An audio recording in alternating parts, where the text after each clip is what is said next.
Ini. Iya betul. Ya ada lagi yang kalau nggak salah yang ini. Iya kita mormon. Tapi kan yang biasa dipakai untuk apa ya, dalil-dalil kan tetap yang ini kan. Iya. Kalau ini sih ajaran tambahan aja. Iya betul. Nah sekarang saya mau tunjukin ke Maureen nih. Apakah betul mu'alaf itu meninggalkan Yesus? Ya. Alhamdulillah ada Mas Hardi di sini ya. Ada Mbak Maureen ya. Alhamdulillah, terima kasih sudah berkunjung ke Studio Graha Mu'alaf Jakarta. Nah, kita memang sesuai dengan standar, perbincangan kita memang harus direkam ya. Supaya nanti kalau ada mau review atau mau denger lagi atau mau evaluasi, kita bisa lihat lagi videonya ya. Nanti masalah ditayangkan nggak ditayangkan nanti bisa tunggu konfirmasi dari Mbak Maureen atau Mas Hardi. Nah, kira-kira apa yang bisa saya bantu nih? Silakan Mas Hardi atau Maureen. Apa ya sebenarnya? Apa sih yang bikin apa ya? Kan yang saya tahu dalam apa namanya keluarga saya ketika saya memilih mualaf itu selalu dibilangnya itu tidak boleh meninggalkan Yesus Kristus. Tapi setelah sedikit belajar apa benar kalau misalkan kita mualaf kita sebenarnya tidak meninggalkan, tapi tetap dihargai Nabi Isa itu benar adanya atau bagaimana? Alhamdulillah saya senang dengarnya. Maureen seorang mualaf. Iya. Tahun berapa bersyahadat? 2023. 23. Oh berarti awal Januari 2023. Alhamdulillah. Sudah belajar Islamnya apa aja? Baru belajar sholat, puasa alhamdulillah. Terus diajarin zakat juga sama suami dan keluarga suami. Alhamdulillah. Terus lagi ya? Sudah bisa baca Quran? Belum. Ini suaminya nih. Ayo lo ketahuan nih. Nanti abis ini belajar Quran ya. Nah, menjawab pertanyaan Maureen tadi, kalau ada anggapan dari orang Kristen ya, di mana ada orang Kristen yang anggota keluarganya masuk Islam, mereka memang sering berkata bahwa orang itu meninggalkan Yesus ya. Anggapan itu menurut Bible mereka sendiri itu tidak benar. Tidak benar. Itu hanya anggapan sentimen pribadi ya. Jadi mereka seolah-olah karena mereka sudah menjadi pengikut Yesus, makanya ketika ada orang Kristen keluar dari Kristen, mereka anggap orang yang keluar itu dianggap meninggalkan Yesus. Tapi orang yang bicara seperti itu sebenarnya malah tidak tahu kitabnya sendiri. Nanti saya bisa kasih tahu ayat-ayatnya. Maureen dulu kalau boleh tahu dari gereja apa? Mantan gereja Maureen di Latter-day Saints. Oh, Advent. Enggak, LDS. Beda sedikit sama Advent ya? Latter-day Saints. Jadi Mormon. Oke, saya baru mau ngomong iya Mormon ya. Sudah dari kecil Mormon? Iya, dari kecil sekeluarga semuanya. Jarang loh Mormon di Indonesia. Nah, dulu kalau boleh tahu meninggalkan Kristennya itu lantaran karena menikah atau ada alasan lain? Sebetulnya ini menarik banget ya. Maureen tuh dari kecil keluarganya kan udah banyak yang majemuk ya kok ya. Jadi dari kakek, iya ada yang Islam gitu kan. Dipikirnya ya nggak apa-apa, toleransi gitu kan. Terus ditambah lagi bertambah usia ya perempuan lah, ada ingin kayak ada yang seriusin menikah ya udah. Nah disitulah peran Mas Hardi suami Maureen sekarang itu. Emang pas pacaran tuh ngajaknya serius kok. Dan Mas Hardi sih pernah bicara kayak kalau bisa sih yang seiman gitu. Ya udah saya juga menawarkan diri kalau memang seiman ya udah saya yang mualaf kayak gitu. Ya udah maksudnya itu sesimpel saya seperti itu. Karena saya mikirnya juga di keluarga udah terbiasa berbeda, tapi bukan berbeda yang menikah beda agama gitu ya kok bukan, tapi tetap ada yang Islam, Kristen, tapi tetap bareng. Ternyata kenyataannya berbeda ketika saya memilih. Seperti itu. Iya, nggak apa-apa. Jadi gimana ya? Memang di semua agama, ya mau Islam, Kristen, Katolik, Hindu, Buddha, Konghucu, semua agama ini melarang nikah beda agama. Begitu juga negara. Negara juga melarang pernikahan beda agama. Ada di Undang-Undang Nomor 1 Tahun 74. Ya. Semua agama juga melarang. Tapi maksud saya begini, kalau memang Maureen masuk Islam karena menikah, itu tidak ada yang salah. Ya, tidak ada yang salah. Menikah itu baru salah satu cara untuk masuk Islam. Tetapi yang kita harapkan setelah masuk Islam tentu saja juga harus belajar Islam. Belajar Islam juga tidak seperti yang kejar paket semalam harus bisa seperti teman-teman muslim yang dari keluarga Islam. Enggak, kita belajar Islam step by step, ya sesuai dengan kemampuan kita dan keterbatasan kita. Semuanya itu memang kalau bisa butuh ada gurunya gitu ya. Suami kadang-kadang punya waktu, kadang-kadang nggak punya waktu. Suami kadang-kadang sibuk, kadang-kadang sibuk ya. Jadi memang saya sangat maklumin, makanya saya sangat menyarankan nanti setelah ini Mas Hardi kalau bisa cariin guru privat. Ya, yang perempuan untuk ngajarin Maureen itu supaya progresnya jalan terus gitu. Kalau di kita kirim guru privat ke rumah masing-masing mualaf itu dengan target 3 bulan udah bisa baca Quran. Jadi kalau dia baca Qurannya bagus malah kita terusin. Ya. Nah, menjawab pertanyaan tadi, gini, Maureen sudah biasanya pakai Bible apa? Alkitab juga dulu digunakan sih kok. Cuman mereka ada kitab tambahan yang dimana itu. Yang ini bukan? Yang Mormon sama ajaran dan perjanjian. Iya. Ini? Iya betul. Nanti ada lagi yang kalau nggak salah yang ini. Iya, kitab Mormon. Tapi kan yang biasa dipakai untuk apa ya, dalil-dalil kan tetap yang ini kan. Iya. Kalau ini sih ajaran tambahan aja. Iya betul. Nah, sekarang saya mau tunjukin ke Maureen nih. Apakah betul mu'alaf itu meninggalkan Yesus? Ya. Kita belajar Bible lagi kan. Enggak apa-apa. Masih ingat urutan-urutan kitab-kitabnya? Oh, udah dikit-dikit lupa. Udah lupa. Enggak apa-apa. Oke, sekarang kita buka di Lukas. Lukas pasal 2. Nih, diceritakan di sini pasal 2 ayat 21. Boleh dibaca dari mulai ayat 21 sampai 22. Ini ya, Lukas 2 ya. Ini Lukas 2 kan? Ayat 21 atau 22 dan 22. Lukas 2 ayat 21 dan 22 yang berbunyi, dan ketika genap 8 hari dan ia harus disunatkan, ia diberi nama Yesus, yaitu nama yang disebut oleh malaikat sebelum ia dikandung ibunya.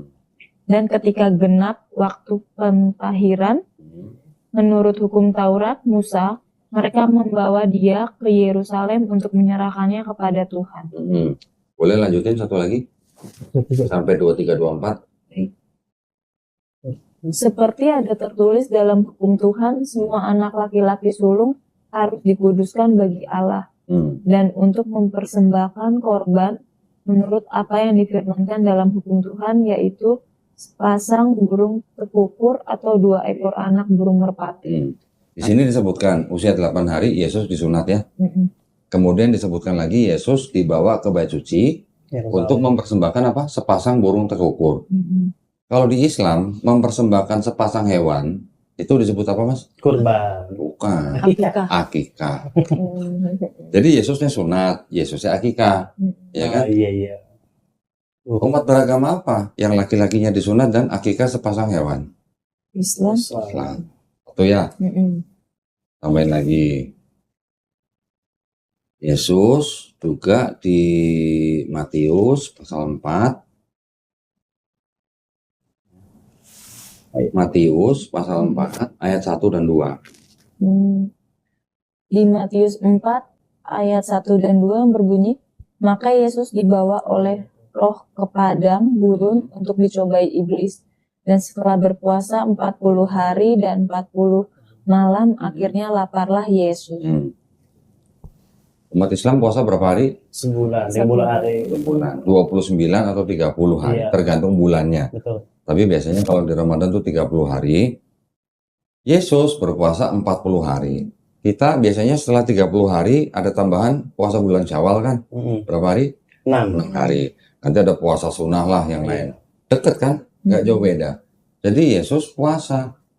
Sekarang kalau dilihat dari hampir umumnya gitu ya, umat beragama apa yang puasanya kira-kira sebulan? Islam. Ya kan? Kristen mungkin ada yang puasa. Kristen juga mungkin ada yang sunat. Tapi apakah semua Kristen? Tidak. Ya kan? Kristen yang puasa juga ada, tapi juga tidak semua. Oke. Berikutnya.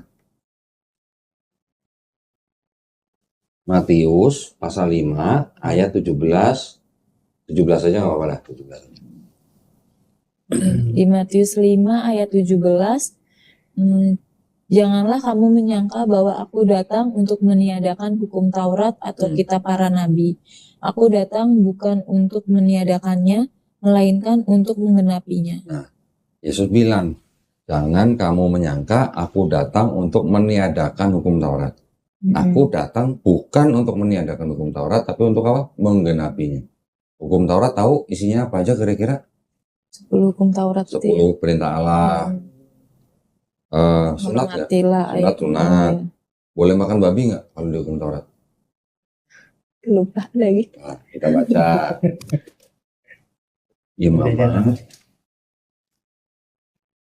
Imamat pasal 11 ayat 7. Nah, ini. Imamat 11 di ayat 7 berbunyi, demikian juga babi hutan karena memang berkuku belah, yaitu kukunya bersela panjang tetapi tidak memamah biak, haram itu bagimu. Haram, babi haram kan? Jadi kalau di hukum Taurat babi haram dan Yesus tidak meniadakan hukum Taurat, berarti kan Yesus hidup di bawah hukum Taurat. Kalau Yesus hidup di bawah hukum Taurat, berarti Yesus makan babi nggak? Nggak boleh, gitu kan? Kalau di sini disebutnya babi hutan, ini ada Bible yang sama-sama LAI, yang ini tahun 74, ini tahun 70. Di sini disebutkan babi, bukan babi hutan. Nah ini. Lagi babi. Imam. Ya, ayatnya sama, Imamat atau Lewi, pasal 11 ayat 7. Ini juga Imamat 11 ayat 7, tapi bedanya kalau di sini babi hutan, di sini babi. Ada bedanya nggak sih? Enggak, babi juga. Iya babi juga, tapi beda nggak? Beda. Ada hutan. Iya. Kalau di sini tulis babi hutan, berarti babi ternak boleh nggak kira-kira? Boleh. Iya. Kalau babi hutan yang diharamkan, berarti babi ternak maksudnya boleh. Kan nggak begitu harusnya. Di sini cuma babi, nggak dijelasin mau babi hutan atau babi ternak. Gitu. Pokoknya semua babi haram. Sekarang menurut pemandangan atau pengamatan Maureen, umat beragama apa yang nggak boleh makan babi? Islam. Ya, berarti Yesus kira-kira makan babi nggak? Tidak. Enggak. Karena Yesus bilang tidak meniadakan hukum Taurat, berarti Yesus hidup di bawah hukum Taurat. Kalau hidup di bawah hukum Taurat, berarti babi haram. Ya? Udah berapa tuh? Sunat, akikah, puasa, haram babi haram. Sekarang ada lagi.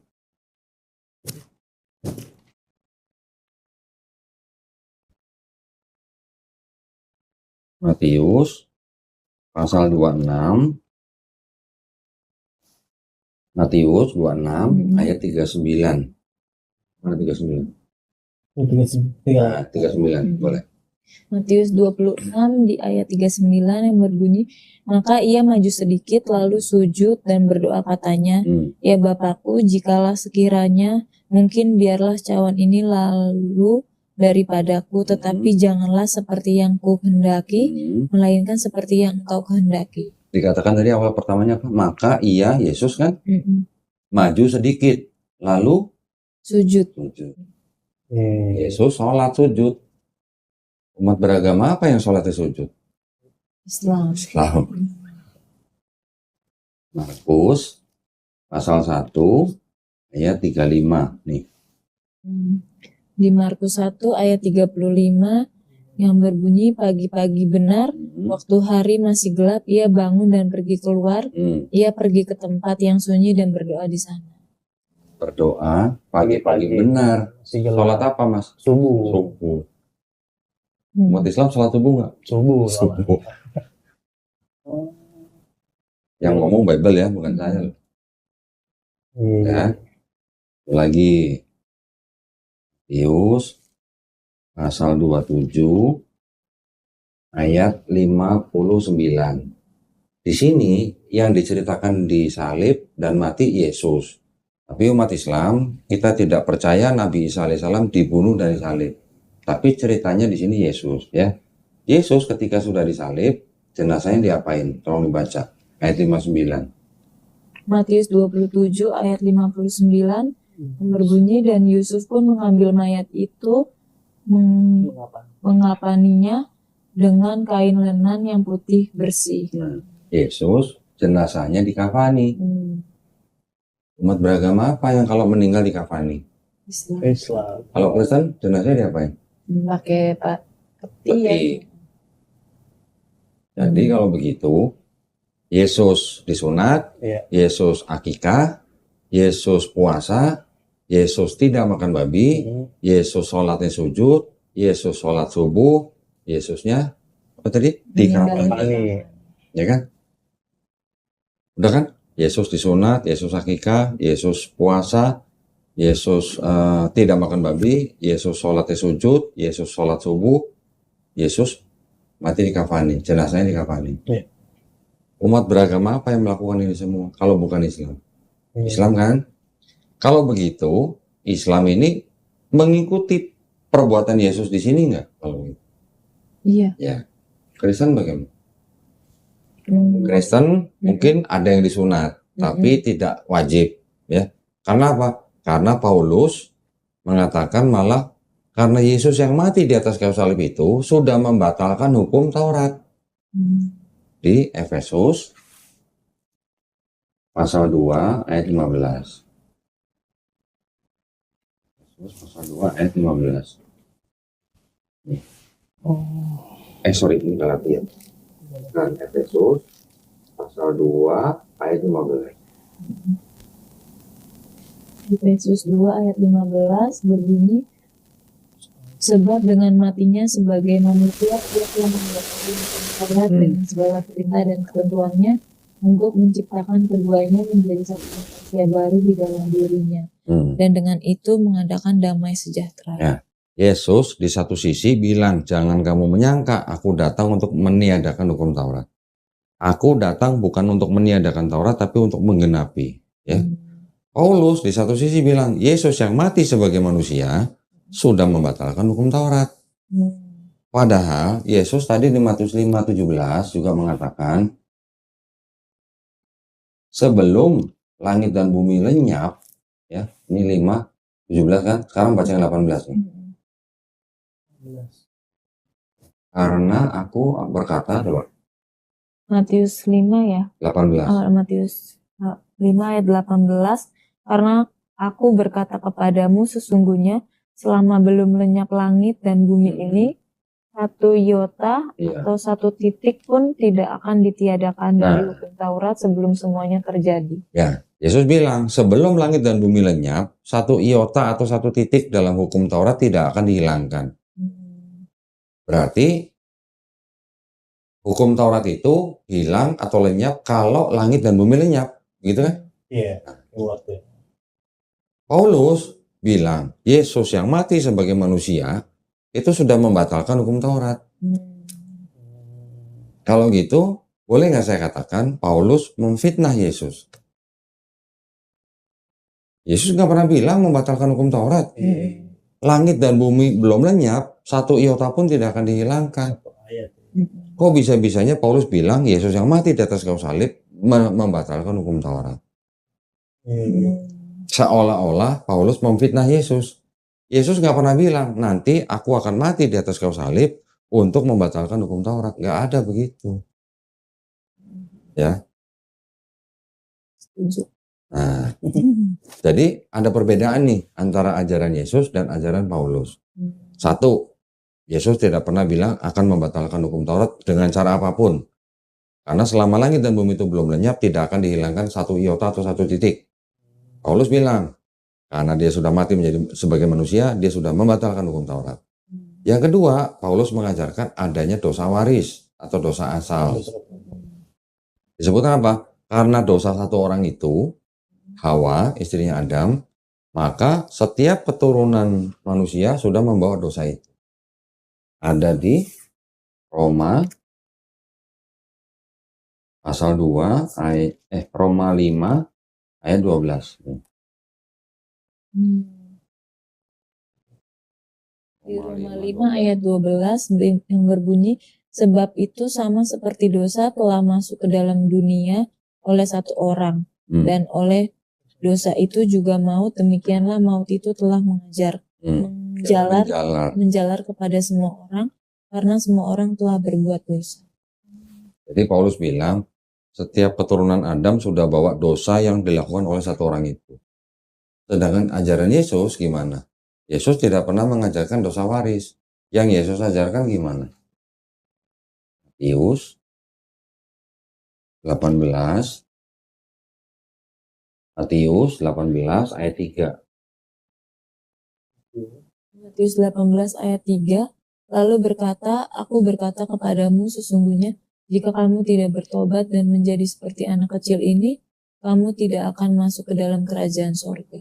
Yesus bilang, kalau tidak bertobat dan menjadi seperti anak kecil ini, kamu tidak masuk sorga. Ya. Kira-kira saya ingin nanya Maureen nih, kira-kira ketika Yesus ngomong begini, kalau ada orang mendengar perkataan Yesus, kemudian dia bertobat, besoknya dia mati. Orang yang bertobat dan mati ini menurut Maureen kira-kira masuk surga, masuk neraka? Kalau bertobat, masuk surga sih. Masuk surga. Tapi Yesusnya belum disalib. Kan Yesus belum disalib ini ngomong. Jadi kalau ada orang bertobat, kemudian dia mati, bisa masuk surga tanpa Yesus disalib, berarti sebenarnya Yesus perlu disalib nggak? Nggak perlu. Nggak perlu. Gitu. Yang mengajarkan Yesus mati di atas kayu salib untuk menebus dosa manusia siapa? Paulus. Ajaran Yesus tuh, dianggapnya ajaran Yesus, kan ini perkataan Yesus nih. Yesus, siapa yang terbesar di dalam kerajaan surga? Murid-muridnya sedang bertanya kepada Yesus.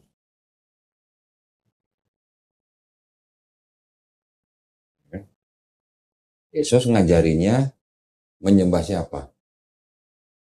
Menyembah Matius pasal 4 ayat 10. Matius 4 ayat 10, maka berkatalah Yesus kepadanya, menyahlah iblis, sebab ada tertulis, engkau harus menyembah Tuhan Allahmu dan hanya kepada Dia sajalah engkau berbakti. Yesus ngajarin, atau pada saat ayat itu bicara kepada iblis, ketika iblis mencoba Yesus, menyahlah iblis, kamu harus menyembah Tuhan Allahmu, kepada Dia sajalah kamu harus berbakti. Yesus nggak pernah bilang kamu harus menyembah Trinitas, gitu kan nggak pernah. Atau kamu harus menyembah aku, gitu kan nggak pernah. Yesus bilangnya menyembah kepada Tuhan Allahmu. Sedangkan Paulus mengajarkannya gimana?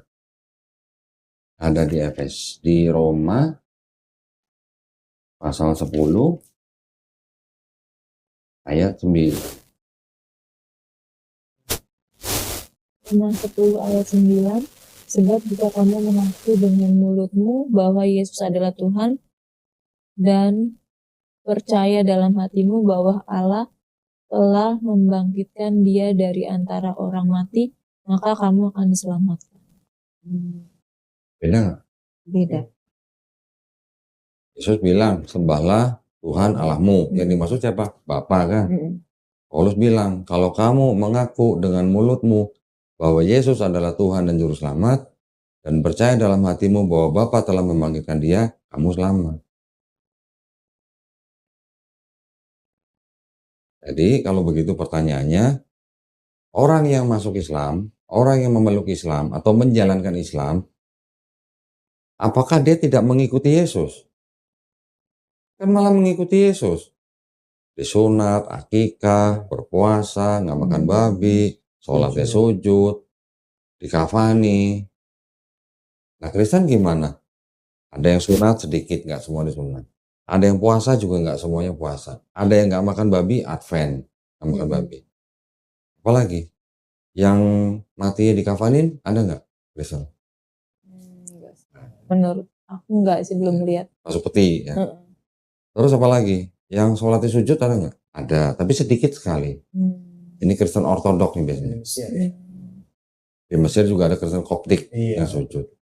Jadi tidak semua Kristen melakukan apa yang Yesus lakukan. Nah, Mormon gimana?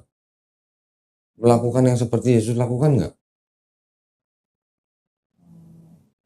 Tahu saya juga enggak. Iya sih, lebih modern aja sih. Nah, tapi biar bagaimanapun, Paulus ini mengajarkan sesuatu yang baru yang tidak diajarkan oleh Yesus. Ya. Tapi Paulus ini juga dia orang Yahudi. Ya, dia juga orang Yahudi. Ayahnya seorang Yahudi, berasal dari suku Benyamin, ibunya dari Tarsus Yunani. Ya, seperti Blaster ya. Sedangkan Yesus memberitahukan murid-muridnya gimana? Matius 16 ayat 6. Matius 16 ayat 6. Di Matius 16 dan 17 di ayat 6 ya. Yesus berkata kepada mereka, berjaga-jagalah dan waspadalah terhadap ragi orang Farisi dan Saduki. Yesus bilang, berjaga-jagalah dan waspadalah kepada ragi orang Farisi dan Saduki. Ragi itu maksudnya apa? Mazhab. Ya, mazhab itu apa? Sekolah pemikiran. Ya, kelompok orang yang mengikuti pemikiran yang sama itu disebut satu mazhab. Ya. Paulus orang ragi apa? Paulus dari Filipi. Ini pengakuan Paulus sendiri nih. Filipi pasal 3 ayat 4 dan 5 lah. Filipi 3, 4 dan 5. Di Filipi 3 ayat 4 dan 5. Sekalipun aku juga ada alasan untuk menaruh percaya pada hal-hal lahiria. Jika ada orang lain menyangka dapat menaruh percaya pada hal-hal lahiria, aku juga lebih ragi. Ayat 5. Disunat pada hari ke-8 dari bangsa Israel, dari suku Benyamin, orang Ibrani asli, tentang pendirian terhadap hukum Taurat, aku orang Farisi. Paulus mengaku orang Farisi. Yesus bilang hati-hati lu sama orang Farisi. Bukan, Farisi itu hanya nama apa namanya? Nama kelompok apa namanya? Sebenarnya mereka mengaku menjalankan Taurat. Tapi ya dikritik sama Yesus. Dikritiknya kenapa? Karena mereka mengajarkan Taurat tapi tidak melakukan. Gitu. Ya, nih Yesus juga bilang begini. Di Matius pasal 23 ayat 1. Yesus ngajarin bangsa Israel untuk apa? Di Matius 23 ayat 1 sampai 3. Maka berkatalah Yesus kepada orang banyak dan kepada murid-muridnya, katanya, ahli-ahli Taurat dan orang-orang Farisi telah menduduki kursi Musa. Telah menduduki kursi Musa artinya sudah menggantikan Nabi Musa. Kan Nabi Musa sudah meninggal, digantikan oleh ahli-ahli Taurat dan orang Farisi. Terus? Sebab itu turutilah dan lakukanlah segala sesuatu yang mereka ajarkan kepadamu. Tetapi janganlah kamu turuti perbuatan-perbuatan mereka, karena mereka mengajarkan tetapi tidak melakukannya. Jadi Yesus mengkritik orang-orang ahli Taurat dan orang-orang Farisi yang mengajarkan Taurat tapi tidak melakukannya. Berarti dengan kata lain Yesus menuduh mereka sebagai orang apa?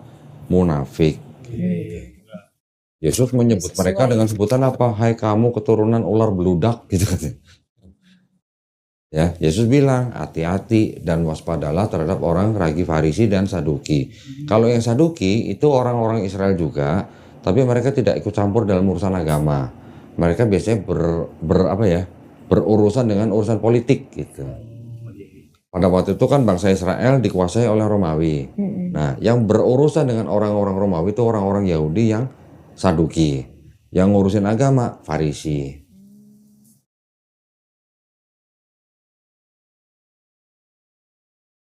Ya.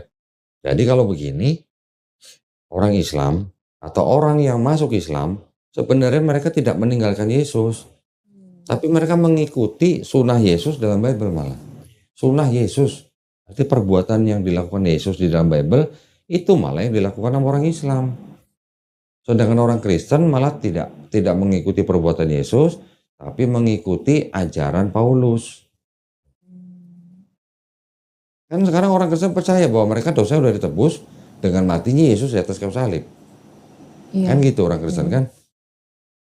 Sedangkan Yesus nggak pernah bilang, aku akan mati di atas kayu salib untuk nebus dosa kamu. Dan Yesus nggak pernah bilang, aku akan mati di atas kayu salib untuk membatalkan hukum Taurat. Tapi itu semua ajaran Paulus. Yesus yang mati di atas kayu salib sudah membatalkan hukum Taurat. Kalau kamu mengaku Yesus sebagai Tuhan dan Juru Selamat dengan mulutmu, dan percaya dalam hati bahwa Tuhan sudah membangkitkan Yesus, baru kamu selamat. Gitu. Yesus yang ngajarinya, kalau kamu tidak bertobat dan menjadi seperti anak kecil ini, kamu tidak masuk surga. Perbedaannya di situ. Jadi tidak benar kalau kita orang Islam meninggalkan Yesus, tidak. Di dalam Islam, di dalam Quran kita membaca Quran surat Maryam ayat ke-30. Dia, Nabi Isa alaihissalam, berkata, sesungguhnya aku ini adalah hamba Allah. Qala ini Abdullah. Dia memberiku kitab. Kitab apa? Kitab Injil. Tapi bukan ini, kitab Injil. Gitu. Wajah alani nabiya. Dia, Allah menjadikan aku seorang nabi. Ya. Di sini Yesus juga ngakunya sebagai seorang nabi. Pernah baca? Nah, Matius 13 ayat 57 nih. Matius 13 57. Baca depannya dulu nih. Yesus ditolak di Nazaret. Kemudian Yesus ditanya sama orang, dijawab begini sama Yesus. Lalu mereka kecewa dan menolak dia, maka Yesus berkata kepada mereka, seorang nabi dihormati di mana-mana, kecuali di tempat asalnya sendiri dan di rumahnya. Kira-kira kalau baca begitu, judulnya begini, Yesus lagi ngomongin siapa? Dirinya sendiri. Diri sendiri. Berarti Yesus ngaku nabi nggak kalau begitu? Sebenarnya dia nabi. Seorang nabi ditolak di mana-mana, kecuali di rumah sendiri. Ini lagi ngomongin diri sendiri, berarti Yesus ngaku nabi. Orang lain nyebut Yesus apa? Nabi apa Tuhan? Tuhan. Di mana orang Kristen sekarang nyebut Yesus Tuhan? Orang zaman Yesus yang masih bareng hidup Yesus nyebut Yesus nabi apa Tuhan? Matius 21 ayat 11. Dan orang banyak itu menyaut, inilah Nabi Yesus dari Nazaret di Galilea. Orang banyak, orang yang hidup sejaman dengan Yesus nyebut Yesus nabi. Apa orang Kristen sekarang nyebut Yesus Tuhan? Siapa yang ngajarin? Paulus.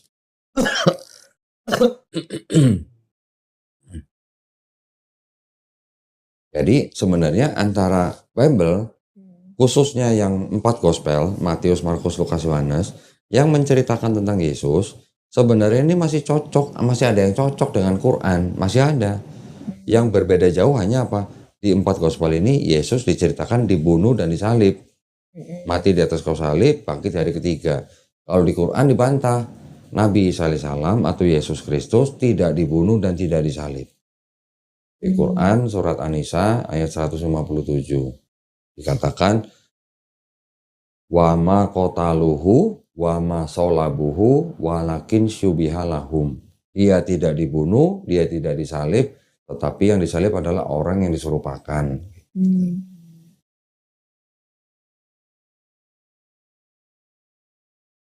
Jadi sebenarnya yang mengikuti Yesus Muslim apa Kristen? Muslim. Nanti ayat-ayatnya Maureen boleh catat, boleh tunjukkan kepada keluarganya Maureen.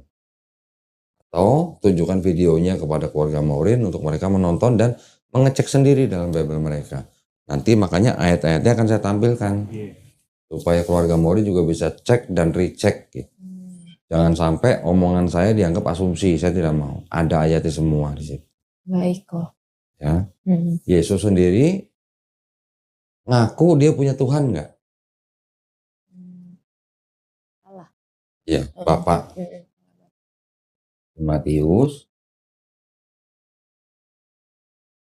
11 ayat 25. 25. Nih, 25. Matius 11 ayat 25. Pada waktu itu berkatalah Yesus, aku bersyukur kepadamu Bapa, Tuhan langit dan bumi, karena semuanya itu engkau bunyikan bagi orang bijak dan orang pandai, tetapi engkau nyatakan kepada orang kecil. Aku bersyukur kepadamu Bapa, Tuhan apa? Langit dan bumi. Tuhan langit dan bumi. Kalau Yesus dianggap Tuhan juga, nih Yesus Tuhan langit dan bumi, atau gimana? Yesus punya Tuhan. Tuhannya siapa? Bapa, Tuhan langit dan bumi. Ya, Yesus di sini juga bilang nih di Yohanes 20 ayat 17. Ketika Yesus diceritakan sudah bangkit, mau dipegang sama Maria Magdalena, Yesus bilang begini. Kata Yesus kepadanya, janganlah engkau memegang aku, sebab aku belum pergi kepada Bapa, tetapi pergilah kepada saudara-saudaraku, dan katakanlah kepada mereka bahwa sekarang aku akan pergi kepada Bapakku dan Bapamu, kepada Allahku dan Allah. Perhatikan kalimatnya. Aku akan pergi kepada Bapakku dan Bapamu. Berarti Yesus punya Bapa yang sama dengan Bapaknya murid-murid kan? Dan kepada Allahku dan Allahmu. Berarti Yesus juga punya Allah yang sama dengan Allah murid-muridnya. Betul kan? Kalau Yesus disebut sebagai Tuhan, apakah Tuhan punya Tuhan gitu? Enggak. Enggak. Buktinya di situ Yesus bilang apa? Allahku dan Allahmu, Bapakku dan Bapamu. Di Quran, Nabi Isa alaihissalam juga mengajarkan Bani Israel untuk menyembah siapa? Menyembah Dia, Allah Subhanahu wa taala. Tuhanku dan Tuhanmu. Di Quran surat Maryam ayat ke-36.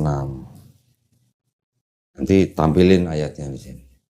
Jadi antara Quran dan 4 gospel, Matius, Markus, Lukas, Yohanes, masih ada kesamaan. Bedanya hanya masalah cerita penyalipan. Ajarannya sama. Jadi tidak benar kalau orang Islam atau mualaf yang masuk Islam itu meninggalkan Yesus, itu tidak benar. Yang benar, mualaf itu meninggalkan ajaran Paulus. Nah, itu benar. Baik. Kalau Kristen sebenarnya tidak bisa disebut sebagai pengikut Yesus. Karena tidak melakukan yang tadi, yang 7 hal itu. Tapi Kristen itu adalah pengikut Paulus, penyembah Yesus. Menyembah Yesus sebagai Tuhan, tapi mengikuti ajaran Paulus. Tuh. Tanya lagi.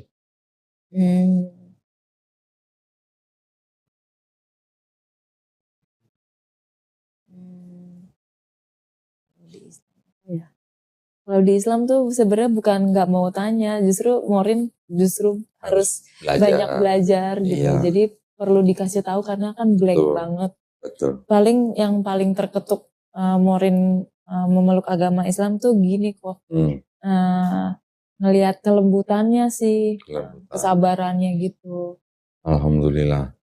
Sudah pernah mendengar kan rukun Islam? Bersyahadat, sholat, zakat, puasa, naik haji jika mampu. Ini sudah dijalankan semua. Yang kelima belum. Insya Allah segera ya. Yang kedua, di Islam ada yang namanya rukun iman. Pertama, beriman kepada Allah Subhanahu wa taala. Kedua, beriman kepada malaikat-malaikatnya. Ketiga, beriman kepada kitab-kitabnya. Keempat, beriman kepada nabi-nabinya, termasuk Nabi Yesus. Nah, di Islam, orang Islam tidak bisa disebut imannya sempurna kalau tidak beriman kepada Nabi Yesus. Ya. Kelima, beriman kepada hari akhir atau hari kiamat. Yang keenam, beriman kepada qada dan qadar. Ini takdir. Takdir itu macam-macam, ada takdir mutlak, ada takdir yang diusahakan. Maureen, keluarganya dari suku apa? Jawa. Jawa. Maureen bisa nggak sebelum lahir milih, saya mau lahir jadi orang Jawa, bisa nggak? Nggak ngikutin ya. Jadi artinya itu sudah ditakdirkan. Maureen sudah ditakdirkan lahir di orang suku Jawa. Umurnya sudah ditakar, rezekinya sudah ditakar, gitu. Sudah diukur gitulah, ya. Nggak bisa kan milih jadi orang bule, nggak bisa milih jadi orang kulit hitam atau kulit merah, nggak bisa kan? Itu namanya takdir mutlak. Tapi kalau Maureen mau sukses, kerja keras. Maureen lagi sekolah mau pinter, belajar. Maureen mau punya keturunan, nikah. Itu namanya takdir yang ikhtiar, diusahakan. Ya, rukun iman ini sangat penting karena ini menjadi pondasi daripada dasar iman Islam kita. Ya, Allah SWT, malaikat, kitab. Nah, kitab-kitabnya ini kita jangan salah paham bahwa kalau di dalam Quran itu kan Quran membenarkan kitab-kitab yang sebelumnya diberikan kepada Bani Israel. Ada kitab Taurat, kitab Zabur, kitab Injil. Kitab Taurat diberikan kepada Nabi Musa alaihissalam untuk Bani Israel. Kitab Zabur kepada Nabi Daud alaihissalam juga untuk Bani Israel. Kitab Injil kepada Nabi Isa alaihissalam juga untuk Bani Israel. Tiga-tiganya untuk Bani Israel. Ini bukan untuk bangsa Indonesia, bukan untuk bangsa Cina juga, bukan. Ya. Khusus Bani Israel. Di Quran juga selain membenarkan kitab-kitab yang sebelumnya diberikan kepada Bani Israel, Quran juga mengoreksi apa yang disalahpahami oleh Bani Israel pada saat itu, ya, sehingga mereka membuat kitab-kitab mereka sendiri menjadi kitab yang disebut dengan ini, kitab. Orang Yahudi punya kitab mereka sendiri. Aduh, sebentar. Ini yang disebut dengan kitabnya orang Yahudi. Namanya kitab Tanakh. Nah, Tanakh ini singkatan Torah, Nevi'im, Ketuvim. Torah itu yang disebut dengan 5 kitab Musa. Orang Kristen sebut itu Pentateuch. Kejadian, Keluaran, Imamat, Bilangan, Ulangan. Nah, ini Torah. Yang Nevi'im, kitab nabi-nabi, ada nabi besar, ada nabi kecil. Ada Yeremia, Yesaya, Yeskiel, Daniel, nabi-nabi besar. Nabi kecil, Hagai, Habakuk, Ayub, Yunus, Maleaki, dan sebagainya. Yang Ketuvim, kitab tulisan-tulisan orang bijak. Ada Mazmur, orang Islam kita kenal dengan sebutan Zabur. Ada Ratapan, ada Kidung Agung, ada Amsal, ada Pengkhotbah, dan sebagainya. 3 kelompok tadi disebut kitab Tanakh. Nah, ya, Tanakh ditulis dalam bahasa Ibrani. Tulisannya mirip seperti tulisan Arab, ditulis dari kanan ke kiri. Ya. Nah, ini yang disebut dengan kitabnya orang Yahudi. Tapi di dalam Quran disebutkan ada kitab Taurat, kitab Zabur, kitab Injil. Apakah yang dimaksud dengan kitab Taurat dan kitab Zabur itu ini? Ternyata bukan. Karena dalam Islam, pernah dengar nggak Nabi Musa alaihissalam menulis kitab Taurat? Nggak ada. Pernah dengar Nabi Daud menulis kitab Zabur? Nggak ada juga. Ini ditulis kira-kira 1000 tahun setelah Nabi Musa tidak ada. 500 tahun setelah Nabi Daud tidak ada. Kitabnya orang Kristen yang ini ditulis kira-kira 65 tahun setelah Yesus tidak ada. Dan Yesus tidak pernah menulis kitab Injil. Ya, di Islam kita juga tidak pernah membaca kan Nabi Isa alaihissalam menulis kitab Injil, ada nggak? Nggak ada juga. Berarti yang disebut dengan Injil di dalam kitab orang Kristen itu bukan Injil yang diterima oleh Nabi Isa alaihissalam. Karena kalau di Quran yang disebut Injil dalam Quran itu cuma 1. Sedangkan ini kan ada Injil Matius, Injil Markus, Injil Lukas, Injil Yohanes gitu. Lalu nanti ada Injil-Injil yang lain. Itu bukan Injil yang diterima oleh Nabi Isa alaihissalam. Ya. Nah, yang disebut dengan kitab itu apa kalau gitu? Kalau ini bukan kitab Taurat Zabur yang dimaksud oleh Quran dan ini bukan kitab Injil yang dimaksud oleh Quran, lantas mana kitab Taurat Zabur Injil yang dimaksud Quran? Ya dong, pertanyaannya kan itu. Sekarang kitab Taurat, Zabur, Injil itu artinya apa? Artinya adalah wahyu-wahyu yang diturunkan Allah SWT kepada Nabi dan Rasulnya untuk Bani Israel pada zaman itu. Betul? Wahyu itu gimana? Wahyu gimana? Hah? Kalimat ya. Wahyu. Wahyu. Kalau kita ilham lah. Oh iya. Kalau kita lagi ngopi, merokok, dapat ilham. Kalau Nabi disebut wahyu. Kalau kita manusia biasa disebut ilham. Berarti apa? Nggak tercatat. Pengetahuan kan? Pengetahuan, ilmunya ya. Nah, ilmu atau pengetahuan Iya. yang tiba-tiba dimiliki oleh Nabi, ya, yang diturunkan dari Allah SWT, langsung masuk ke dalam kolbunya Nabi. Oh, bukan dalam bentuk kita. Bukan. Oh, Nah, sekarang zaman Nabi Musa, apakah sudah ada buku begini? nggak ada batu. Zaman Nabi Isa alaihissalam, apa sudah ada buku begini? Belum juga. Mesin cetak baru tahun 1500-an. Iya.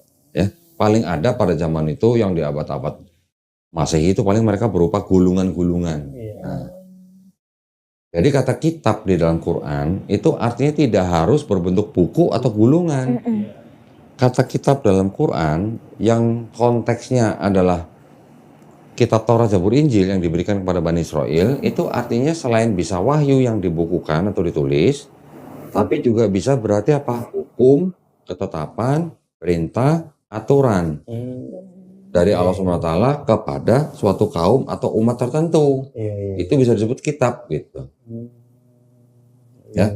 Jadi kalau ditanya, di mana kitab Taurat, Zabur, Injil yang dimaksud Quran, namanya wahyu, ya sudah ikut bersama nabi-nabinya. Nggak tahu nabi-nabinya. Ketika nabinya sudah wafat atau nabi sudah diangkat, ya wahyunya ikut bersama mereka. Gitu. Betul. Tidak ada bukunya.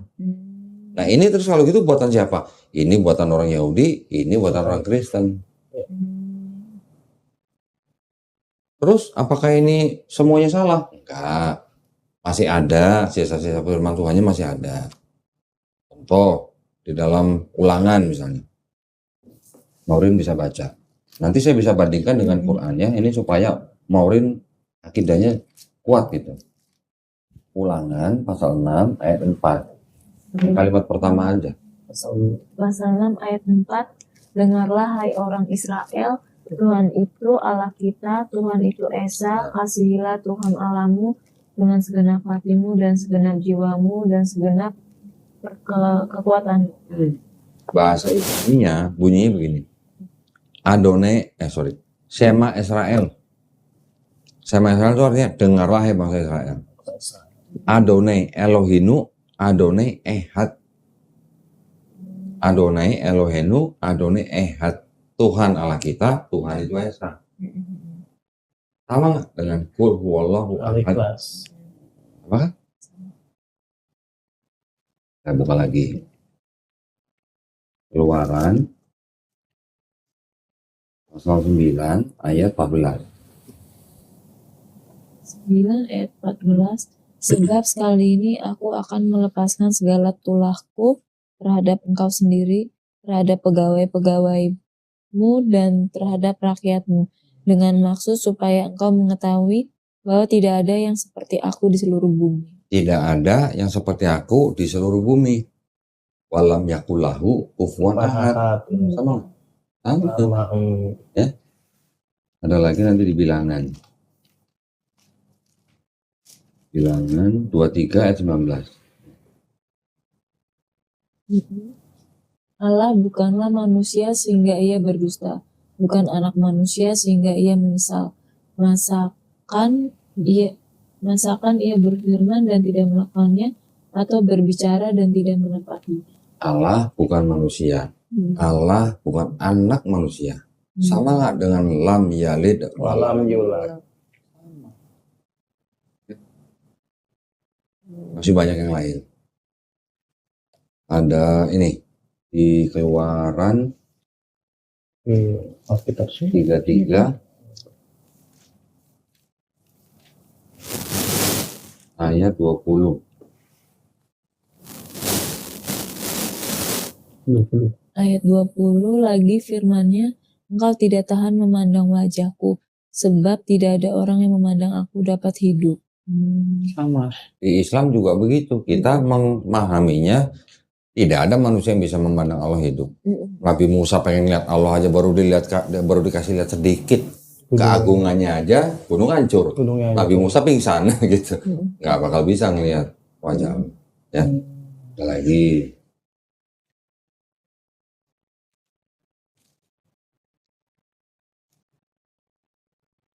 Raja-Raja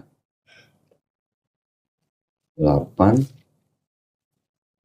ayat 27. Begitu. Tetapi benarkah Allah hendak diam di atas bumi? Sesungguhnya langit, bahkan langit yang mengatasi segala langit pun tidak dapat memuat engkau. Nah. Terlebih lagi rumah yang kudirikan ini. Langit yang mengatasi segala langit tidak dapat memuat Tuhan. Langit yang mengatasi segala langit, berarti langit ada berapa? Banyak. Banyak. Di Islam kita mengenal ada berapa langit? 7. 7 langit. Tahu nggak besarnya langit pertama dengan langit kedua seperti apa? Dibandingkan dengan langit kedua. Atau nggak usah langit pertama deh. Bumi. Bumi dibandingkan dengan langit pertama seperti apa? Seperti cincin dibuang di padang pasir. Kecil banget. Seperti apa? Bisa nggak kelihatan? Boro-boro gitu ya.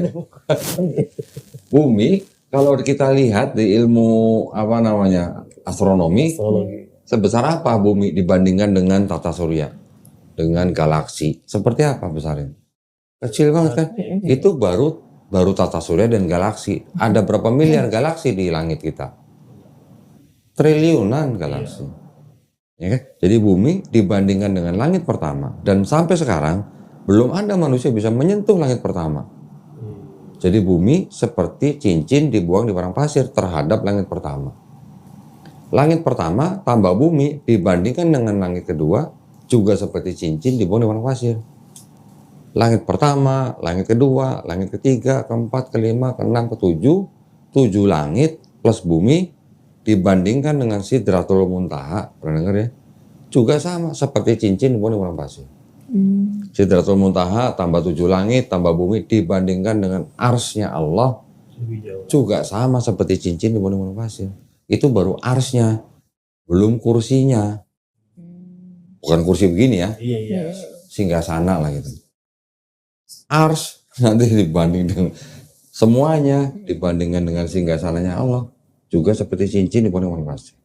Jadi besarnya Allah seperti apa? Gede banget. Ya, nggak bisa dibayangin ya. Manusia aja nggak bisa menyentuh langit pertama. Boro-boro untuk mikirin langit kedua. Iya. Boro-boro sampai ke arsnya Allah. Boro-boro untuk sebesar apa Allah. Makanya dalam Islam kita menyebutnya apa? Allahu Akbar. Ini juga bilang langit yang mengatasi segala langit tidak dapat memuat Tuhan. Iya. Masih ada samanya kan? Gitu. Lagi nanti contoh misalnya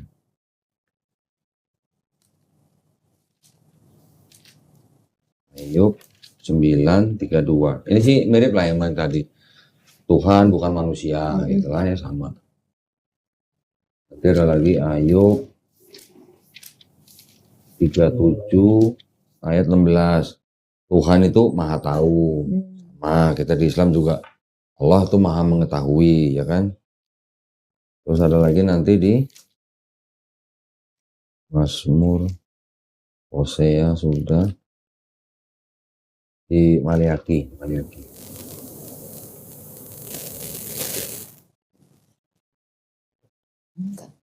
Maliaki di sini, Maliaki 3 ayat 6.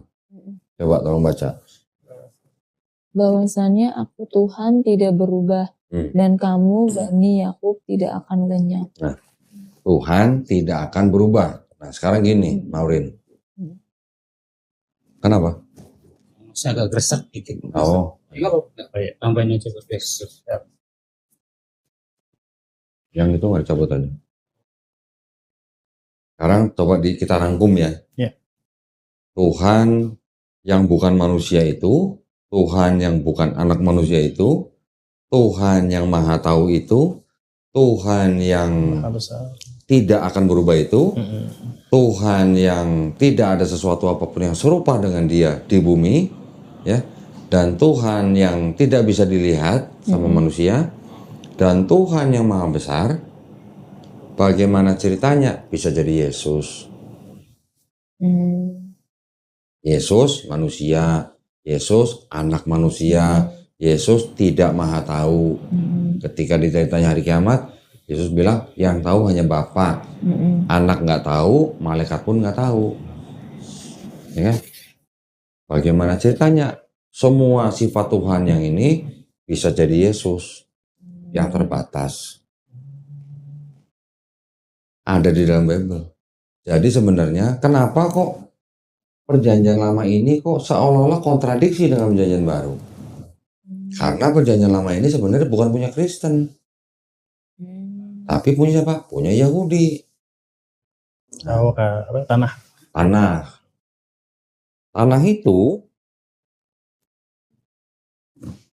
bisa jadi kitabnya Kristen. Karena apa? Karena kitab yang disusun kira-kira tahun 450 sebelum Masehi ini oleh orang-orang Yahudi, kemudian di abad ketiga sebelum Masehi, kira-kira tahun 270 sebelum Masehi, diterjemahkan menjadi bahasa Yunani, namanya Septuaginta. Oh, benar-benar. Ya, jadi kalau itu bahasa Ibrani, ini bahasa Yunani. Diterjemahkan kira-kira tahun 270 sebelum Masehi, selesainya kira-kira tahun 132 sebelum Masehi. Belum ada Kristen, belum ada Yesus, belum ada Paulus. Ya, sedangkan kitab ini beredar terus sampai Yesus lahir, sampai Yesus katanya di sini diangkat, sampai abad kedua, ketiga, keempat. Nah, ini terjemahan ini diresensi. Diresensi itu maksudnya apa? Dikritik terjemahannya. Ya, ketika dikritik terjemahannya kan ditulis ulang. Setelah ditulis ulang terus, barulah ini di abad 4 Masehi, akhir abad 4 Masehi, digabungkan dengan kitabnya orang Kristen yang perjanjian baru. Nah, ini perjanjian baru aja nih. Yang ini cuma dari Matius sampai Wahyu. Ini di akhir abad 4 baru ditempel dengan perjanjian baru. Inilah kitabnya orang Kristen. Sama-sama Yunani, yang ini Yunani, yang ini Yunani. Setelah itu kan diterjemahkan ke bahasa Jerman, bahasa Belanda, bahasa Inggris, sampai ke bahasa Indonesia, jadilah ini. Jadi kalau setelah begini, setelah terjemahannya ini diresensi, apakah mau dibaca sama orang Yahudi yang punya ini? Nggak mau, karena maknanya udah beda. Ya, jadi kitab ini seolah-olah berbicara tentang kedatangan Yesus di sini. Gitu. Seolah-olah Yesus sudah dinubuatkan di sini. Terjemahannya dirubah sama Kristen. Mau lihat contohnya? Boleh. Yang diubah? Nah, saya keluar dulu ya. Karena ini terjemahannya bahasa Inggris, ini kan terjemahannya bahasa Inggris nih. Ibrani, ini terjemahan bahasa Inggris kan. Saya bandingkan dengan terjemahan bahasa Inggris juga, supaya kelihatan bedanya ya.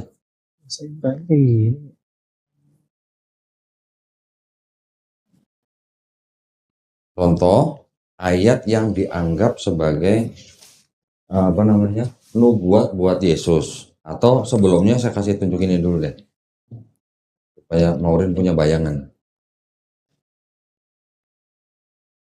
Ingat ayat Kejadian 1 ayat 1 dan 2. In the beginning God created heaven and earth. Itu ingat? Nah, ini terjemahan Kristen nih. Tolong dibaca nih. Ayat 1 dan 2. In the beginning God created the heaven and the earth. The earth was without form and void, and darkness was on the face of the deep. And the Spirit of God was hovering over the face of the water. Di situ ada God, ada Spirit of God, ya kan? Spirit of God di situ artinya apa? Roh Allah. Sekarang tolong dibandingkan dengan ini. Ini punya Yahudi yang diterjemahkan ke bahasa Inggris. Sama nggak sama ini? In the beginning of God creating the heaven and the earth, when the earth was astonishingly empty with darkness upon the surface of the deep, and the divine presence hover upon the surface of the water. Sama ya? Beda nggak? Sama. Masa? Di sini ada Spirit of God. Di sini Di sini ada Spirit of God. Nggak ada. Adanya Divine presence. Apa divine presence? Kehadiran Tuhan. Kehadiran ilahi. Ini apa? Roh Allah. Sama nggak roh Allah dengan kehadiran ilahi?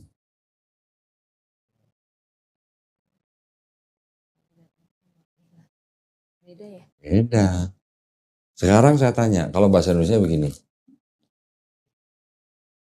Bahasa Indonesianya kan gini. Pada mulanya Allah menciptakan langit dan bumi. Kemudian roh Allah melayang-layang di atas permukaan air. Ada Allah, ada roh Allah. Allahnya apa kalau gitu? Ada Allah, ada roh Allah. Allahnya apa? Gitu. Kenapa kok orang Kristen menerjemahkan dengan roh Allah atau Spirit of God? Karena mereka punya pemahaman Trinitas. Ada Bapa, ada Yesus, ada Roh Kudus. Ya, jadi ada Bapa, ada Roh Kudus. Jadi Tuhan itu roh gitu. Jadi makanya ada roh Allah di sini. Saya tunjukin lagi contoh. Ini contoh ayat yang dianggap dianggap sebagai sebuah nubuat, tahu nubuat ya? Ramalan gitulah buat Yesus. Lalu ini perlu mikir sedikit nih. Gak apa-apa ya. Saya bukain yang ini.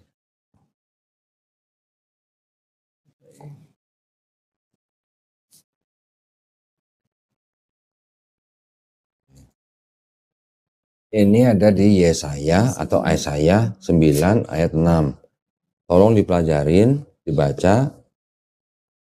Seperti ini bunyinya ya. Nanti baru kita bandingkan dengan ini.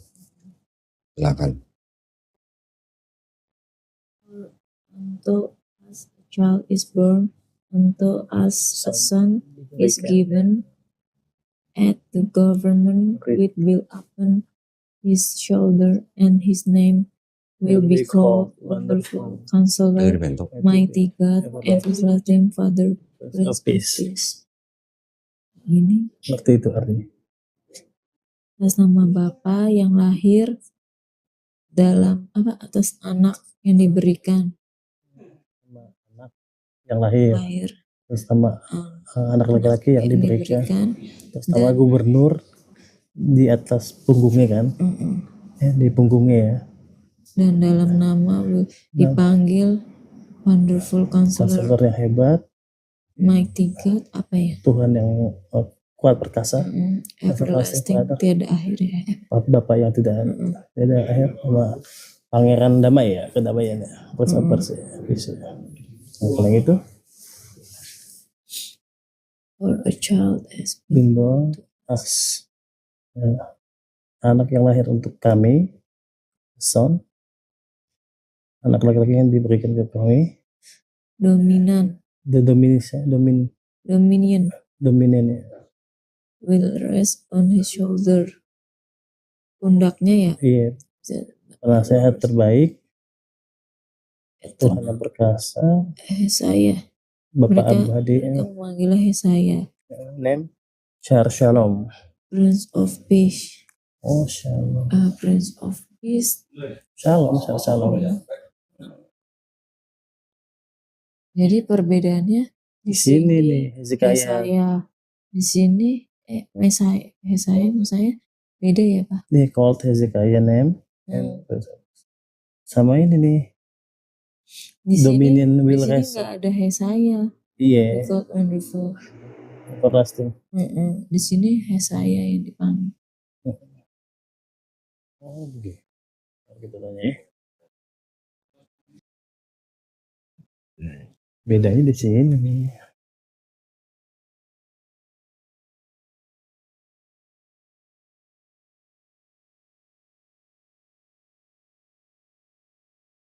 Jadi perbedaannya di sini dipanggillah Yesaya, Hezekiah. Hezekiah yang Iya. ini. Udah dibaca. Kelihatan bedanya. Kan bedanya. Kalau itu ya. Ya, Oh. jadi di sini kalau yang ini 3 gelar punya Tuhan Yang Maha Esa menyebut seseorang dengan sebutan Shar Shalom. Tapi kalau di sini anak itu akan diberikan 4 gelar. Oh, penamaan awal itu Ibu. Jadi di sini ada kata-kata apa? And his name. And his name. His name ini kan anak itu, the child is born. Iya. His name will be called, 4 gelar. Tapi kalau di sini ada 3 gelar yang menyebut anak itu dengan 1 gelar. Bedanya di situ. Iya. Kenapa begini? Karena yang dianggap anak yang lahir itu adalah nubuat untuk Yesus. Iya. Oh. Ini baru salah satu perbedaan terjemahan Kristen dari kitabnya orang Yahudi. Sehingga setelah sudah dirubah terjemahannya,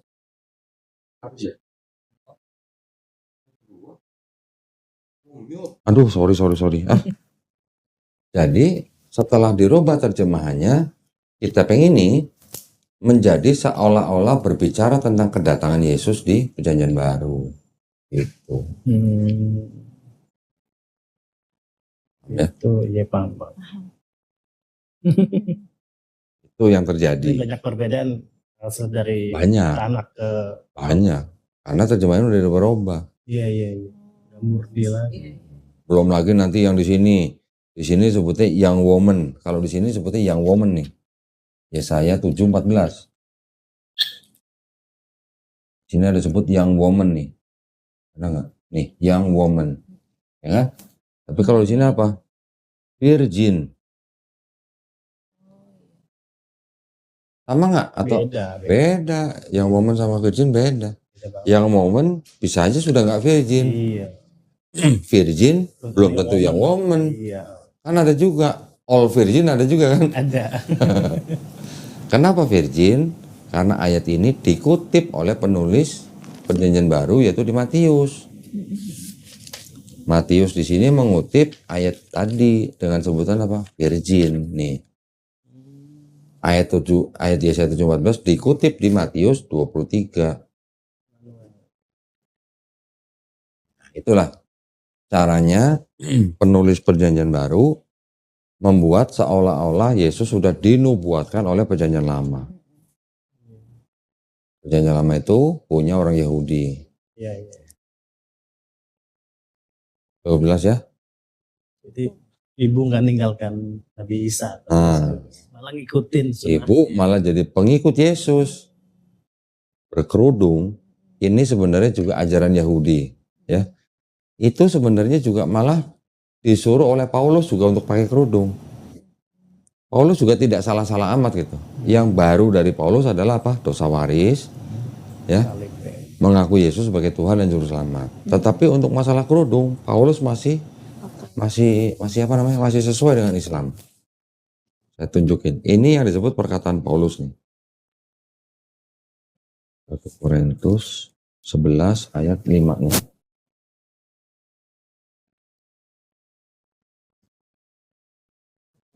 Tiap-tiap perempuan yang berdoa atau bernubuat dengan kepala yang tidak bertudung menghina kepalanya, sebab ia sama dengan perempuan. Jika perempuan tidak mau menundungi kepalanya, maka haruslah ia juga menggunting rambutnya. Tetapi jika bagi perempuan adalah penghinaan bahwa rambutnya digunting atau dicukur, maka haruslah ia menundungi kepalanya. Ini disebut perkataan Paulus. Iya. Gereja selain mengikuti pemikiran Paulus, tapi gereja juga memodifikasi ajaran Paulus. Dulu waktu gereja pakai kerudung nggak? Berarti udah melanggar perintah Paulus dong. Iya. Ya. Jadi antara Yesus dan Paulus ada perbedaan, tapi antara Paulus dan gereja juga ada perbedaan lagi. Banyak modifikasi ya. Jadi Paulus sebenarnya juga tidak menghalalkan babi, tidak. Karena Paulus tidak pernah secara eksplisit bilang babi itu halal gitu, nggak pernah. Tapi yang dilakukan Kristen apa? Karena Paulus pernah bilang semua makanan halal asal diberkati dalam nama Yesus, ditafsirkan oleh gereja babi juga halal. Masalahnya atau pertanyaannya, apakah babi itu buat orang Yahudi makanan? Nah, kan bukan, karena sudah diharamkan. Iya. Tuh. Masalah perpuluhan misalnya. Kalau Paulus sudah bilang hukum Taurat dibatalkan, makanya nggak perlu sunat fisik, cukup sunat hati. Gereja sekarang masih menjalankan perpuluhan nggak? Masih. Berarti gereja juga nggak semuanya ikut Paulus. Gereja juga punya pemikiran sendiri. Gitu. Nah kalau perpuluhan adanya di hukum Taurat, kata Paulus hukum Taurat sudah batal, kenapa gereja masih jalanin perpuluhan? Berarti ambil yang enak dibuang yang nggak enak dong. Iya kan? Mormon dulu perpuluhan juga? Oh ya. 10% apa 15%? Iya 10%. Oh 10. Kirain Mormon 15%. Tapi ada tambahan lainnya sih. Ya, mungkin bisa jadi 15 ya. Buah sulung ada nggak di Mormon? Nggak ada. Adanya apa? Kolekte. Persepuluhan sih, keuskupan. Persepuluhan, nanti ada persembahan kasih. Apa ya? Kayaknya ya semacam itu sih. Ya itu. Kita berapa persen? 2,5%. 2,5%. Itu pun yang mampu atau memenuhi syarat. Iya, satu haul. Tidak semuanya orang Islam harus bayar 2,5%, enggak. Justru yang mampu, yang memenuhi syarat itu yang menunaikan zakat. Zakat itu diperuntukkan kepada umat Islam yang kurang mampu. Termasuk orang yang baru masuk Islam. Iya, 8 golongan ya. 8 golongan. Dulu waktu Maureen masuk Islam dapat zakat nggak? Dari suami. Oh dari suami. Oh. Tadinya lumayan kayak membingungkan kenapa bisa dapat gitu kan. Tapi karena dijelasin sama Mas itu bagian dari 8 golongan ya udah akhirnya terima aja. Iya, jadi mungkin konteksnya pada zaman Nabi Muhammad SAW berdakwah, kan ada orang-orang dari luar Islam yang akhirnya masuk Islam, tapi mereka terancam nih. Karena keluarganya menolak, mengancam dan sebagainya. Jadi kan dia mungkin yang tadinya punya penghasilan mungkin jadi nggak dapat. Ini dibantu dengan zakat. Gitu.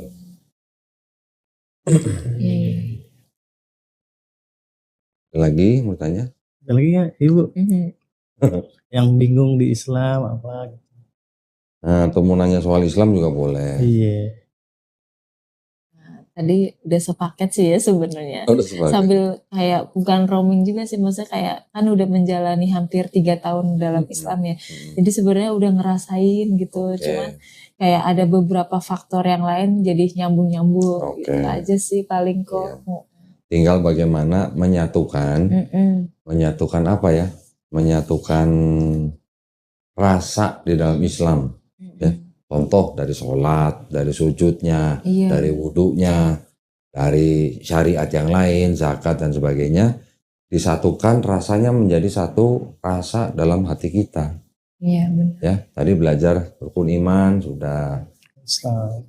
2 kalimat syahadat aja. Dari 2 kalimat syahadat yang kita ucapkan pada waktu kita setiap kali sholat, itu harus benar-benar dihayatin. La ilaha illallah Muhammad Rasulullah. Itu harus diterima dalam hati dengan pengetahuan, dengan penerimaan, dengan keyakinan, dengan kejujuran, dengan kepatuhan, dan insya Allah dengan kecintaan. Kalau dengan kecintaan, kita ngejalanin syariat Islam itu enteng. Bener. Walaupun misalnya namanya manusia ya, kita nggak bisa pungkiri. Manusia itu tempatnya dosa. Ya.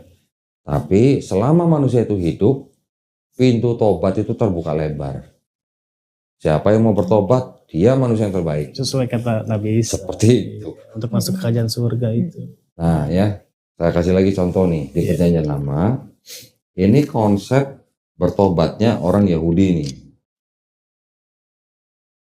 Di sini ada kalimatnya, judulnya bertobat lebih baik dari mempersembahkan korban.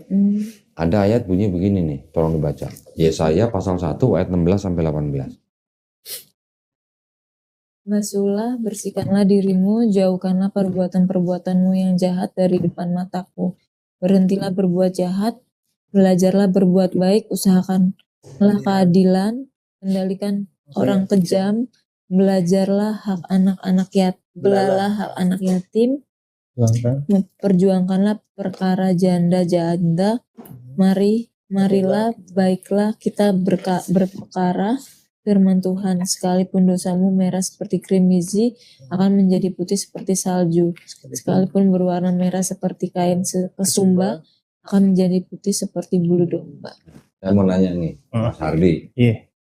Di Islam sama di situ berhenti berbuat jahat, belajarlah berbuat baik, kendalikan orang kejam, usahakan keadilan, belalah hak anak-anak yatim, perjuangkan perkara janda-janda. Ya.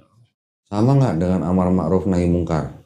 Sama, mencegah keburukan, mengajarkan kebaikan. Berhenti berbuat jahat artinya kan bertobat. Iya, Ya kan? betul. Basuhlah itu apa? Mandi, Wudu. oh. Basuhlah. Ya kan? Bersihkanlah dirimu. Mandi bisa. Iya. Di kita ada mandi besar kan? Ada. Terus apa katanya lagi? Walaupun sekalipun dosamu merah seperti kirmizi, bisa menjadi putih seperti salju. Walaupun dosamu merah seperti kain kesumba, bisa putih seperti bulu domba. Artinya kalau dosa manusia sebanyak apapun, bisa diampunin kan? Kalau dia bertobat. Tuh. Di Islam gimana Mas? Sama. Di Islam juga kita sering mendengar bahwa sekalipun dosa kita sebanyak buih di lautan, kalau kita bertobat, insya Allah diampuni. Nah, kalau baca ayat seperti itu, Maureen, masih perlu nggak ada orang harus mati di atas kayu salib buat tembus dosa manusia? Kalau bisa tobat. Kalau bisa bertobat sebelum meninggal. Sudah kan, nggak perlu ada orang yang harus disalib gitu, ya kan? Iya.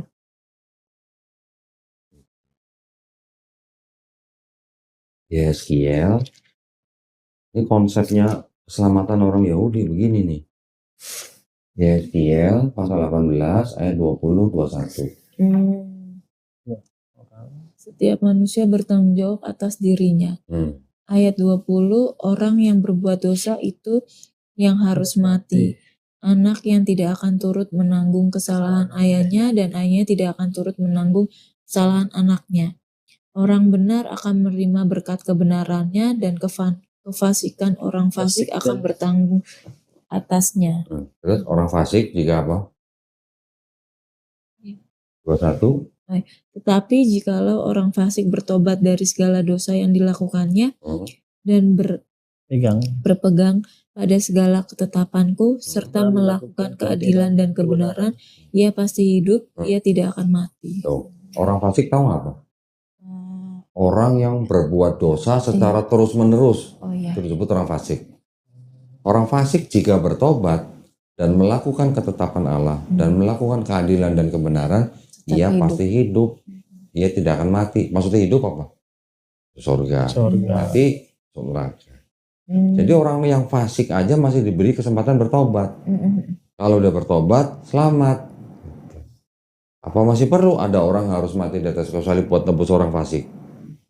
Harus. Anak tidak menanggung kesalahan ayahnya. Ayah tidak menanggung kesalahan anaknya. Maureen mau nggak kalau papanya ngerampok bank, Maureen yang dipenjara? Enggak. Papanya loh. Nggak bisa karena dosa ditanggung masing-masing. Iya.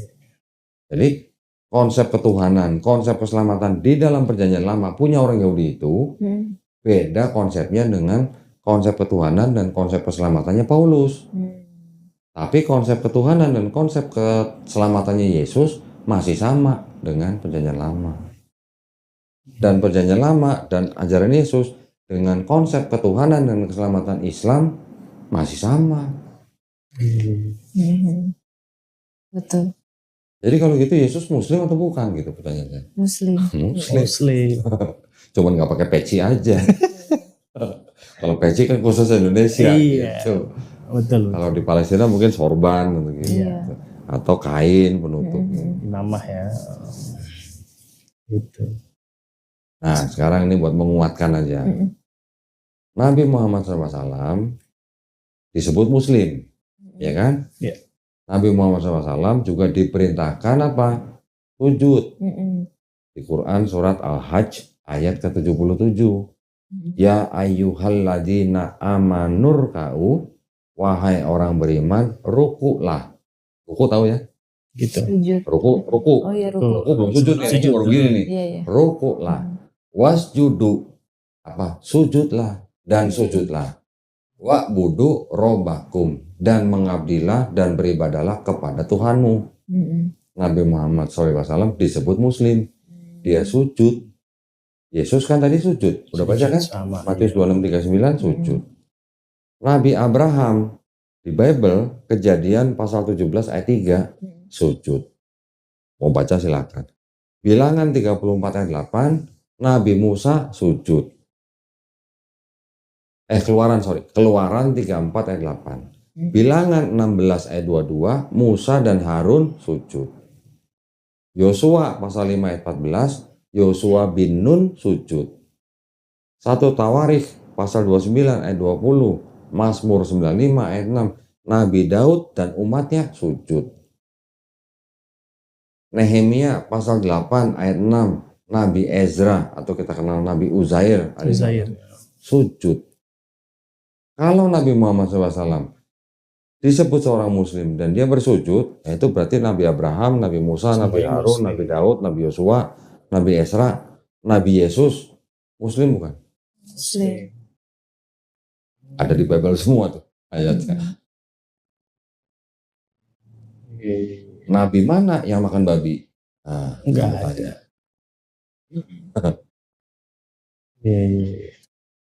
Saya boleh tanya nggak? Boleh. Oh. Kan soal dosa ayah ke anak kan nanggung sama-sama ya. Kalau suami istri gitu, saya nanggung dosa istri kalau istri salah gitu. Atau istri gimana terus Gini, surga nerakanya istri ada di tangan suami. Oke. Surga nerakanya loh. Iya. Ya. Jadi kalau istri harus dibina oleh suami supaya sama-sama masuk surga. Iya. Oke. Tapi perbuatan dosa tetap masing-masing. Oh iya siap. Gitu. Dosa tetap masing-masing. Tapi Bimbing wajib. Maureen tahu nggak? Suami wajib menyediakan apa? Sandang, pangan, papan. Papan apa?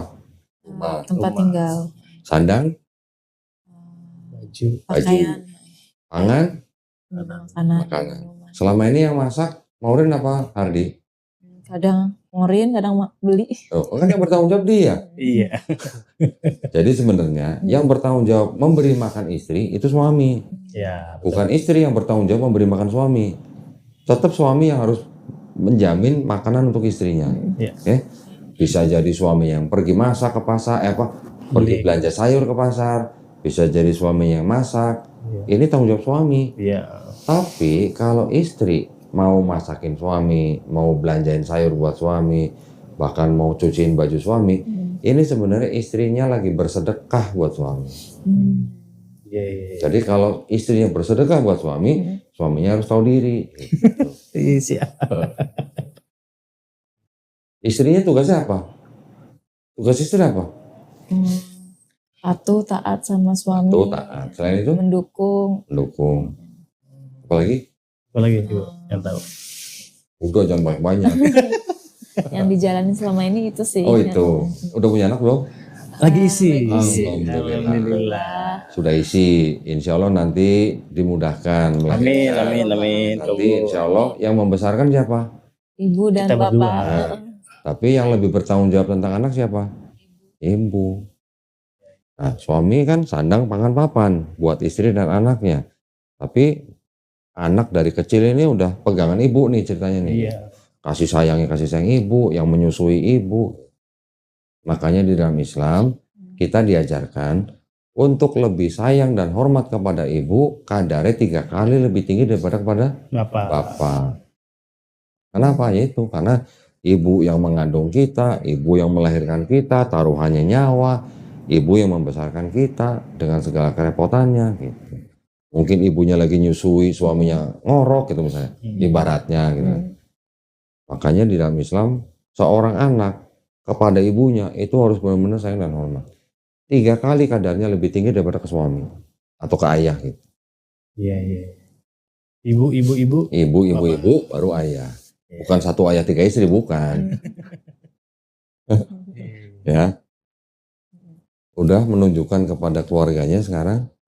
Sebenarnya semuanya tahu Morin mualaf gitu. Oke. Langsung putus aja udah. Oh, Nggak ada kayak apa ya. Makanya di sini sebenarnya gini kok, Morin tuh dalam menjalani agama Islam dibilang ikhlas, tulus, alhamdulillah menjalani.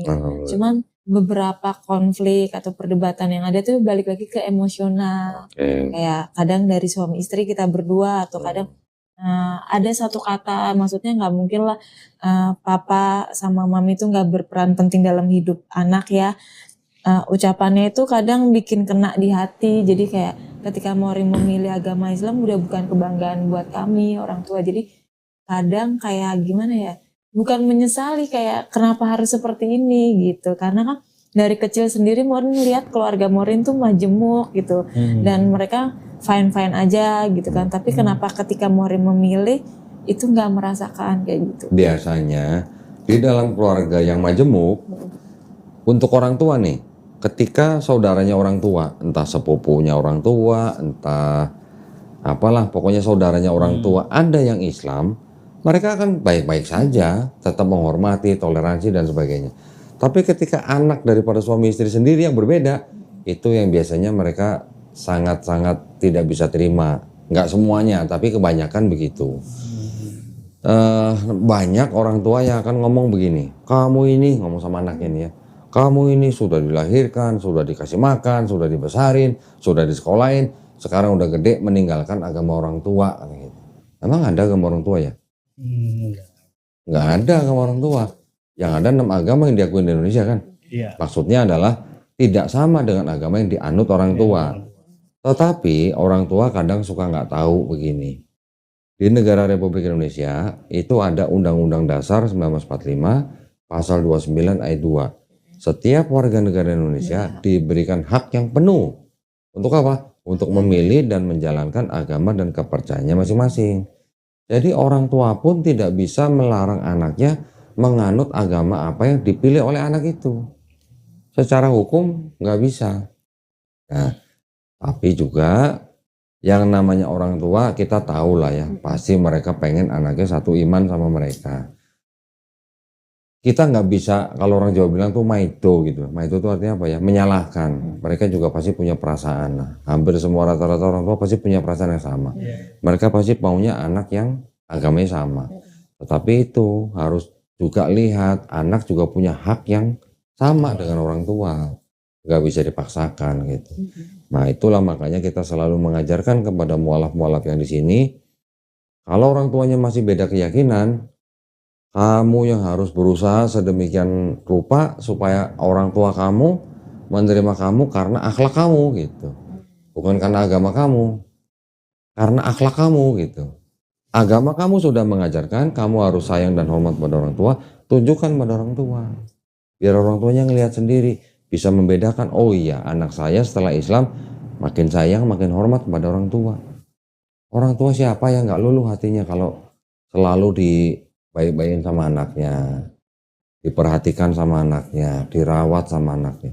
Siapa yang nggak akan luluh sih? Pasti luluh. Tinggal bagaimana anak.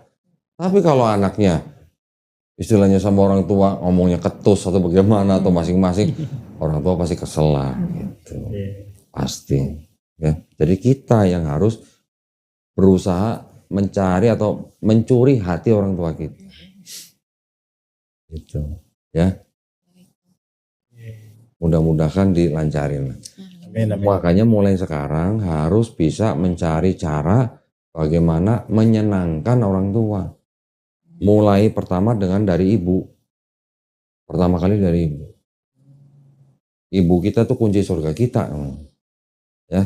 Seorang anak, walaupun orang tuanya beda keyakinan, tetap harus menghormati orang tuanya. Tetap. Bahkan di Quran, kalau sampai orang tua yang beda keyakinan ini ngasih perintah atau nyuruh sesuatu, anak yang beriman ini ngomong sama orang tuanya aja nggak boleh. Di Quran.